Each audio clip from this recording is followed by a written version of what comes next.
High বন্ধুরা, তোমরা সবাই কেমন আছো? আশা করি সবাই ভালো আছো। তো এখন আমি কি রান্না করছি বলো তো? মুরগির ঝোল। তার জন্য আমি আলুটাকে কেটে নিয়ে ভালো করে তেলে ভেজে রেখে দিয়েছি, একটু হলুদ দিয়ে দিয়েছিলাম। আর এই পাশে ভাত বসিয়ে দিয়েছি খাবো বলে সকালের।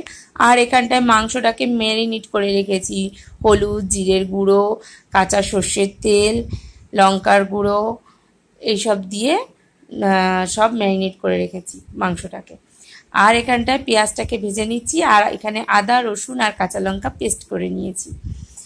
তো দেখো এখানটায় পেঁয়াজটা আমার লাল লাল হয়ে গেছে প্রায়, তাই এইখানে দিয়ে দিয়েছি আদা, রসুন আর কাঁচা লঙ্কার পেস্টটা। তো এই পেস্টটা দেওয়ার পরে ভালো করে একটু কষিয়ে নিতে হবে, যতক্ষণ না তেল ছাড়বে ততক্ষণ পর্যন্ত কষাতে হবে, নাইলে কিন্তু কাঁচা আদা রসুনের গন্ধ বলবে। আর এখানটায় আমি মিক্সিং জারে নিয়ে নিয়েছি টমেটো পেস্ট করতে। তো দেখো এখানটা আদা রসুনের পেস্টটা ভালো করে কিন্তু আমি কষাচ্ছি, দেখেছো অনেকক্ষণ ধরে। তো দেখো আমার আদা রসুনের পেস্টটা কষানো ভালো মতন হয়ে গেছে, তেলও ছেড়ে দিয়েছে। এবারে আমি কিন্তু এই টমেটো যে দিলাম মিক্সিং জারে, সেটা কিন্তু পেস্ট করে এনেছি, সেটা দিয়ে দিচ্ছি। তো এই টমেটোটা দেওয়ার পরেও কিন্তু ভালো করে কষিয়ে নিতে হবে, যতক্ষণ না মশলাটা থেকে তেল বেরোচ্ছে। মানে তেলটা ছাড়ে দিলেই মনে করবে মশলাটা ভালো মতন কষানো হয়েছে। তো দেখেছো কত সুন্দর মশলাটা কষানো হয়েছে, মশলাটাও লাল লাল হয়ে গেছে আর তেলটাও কত সুন্দর ছেড়ে দিয়েছে মশলা থেকে। তো দেখো এটাকে ভালো করে আমি কষিয়ে নিয়েছি, এরকমভাবেই তোমরাও কষিয়ে নেবে, ঠিক আছে।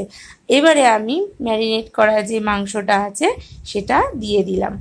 তো ম্যারিনেট করা মাংসটা দেওয়ার পরে ভালো করে কষিয়ে নেব। দেখো আমরা রান্না কিন্তু সবাই করতে পারি, তাই না? কোনো রান্নায় একটু টেস্ট বেশি হয়, কোনো রান্নায় একটু টেস্ট কম হয়, ঠিক আছে।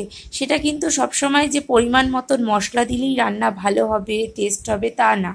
মশলাটা কিভাবে ব্যবহার করছো তার ওপরেও নির্ভর করবে মানে তরকারিটার স্বাদ।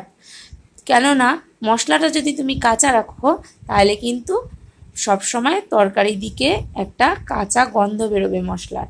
এবারে আমি ভেজে রাখা আলুগুলোকে মাংসের মধ্যে দিয়ে দিলাম, দিয়ে এবার আমি ভালো করে কষাবো। প্রথমে মাংসটা দিয়ে আমি ভালো করে কষিয়ে নিয়েছি একবার, তারপরে আলুটা দিয়েও একটু ভালো করে নেড়েচেড়ে কষিয়ে নেব, ঠিক আছে।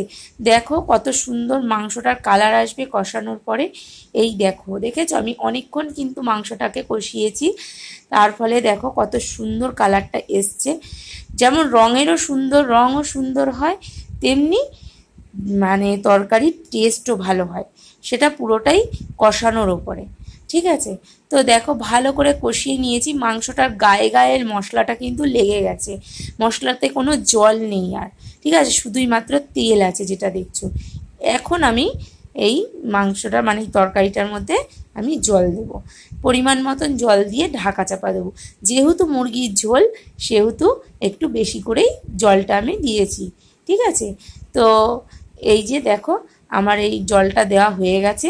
এবারে আমি এটাকে ঢাকনা চাপা দিয়ে 15-20 মিনিটের মতন হতে দেব। তো হয়ে তারপরে আমি গরম ভাত দিয়ে খাবো, ঠিক আছে। তো ভিডিওটা কেমন লাগলো তোমরা অবশ্যই জানিও।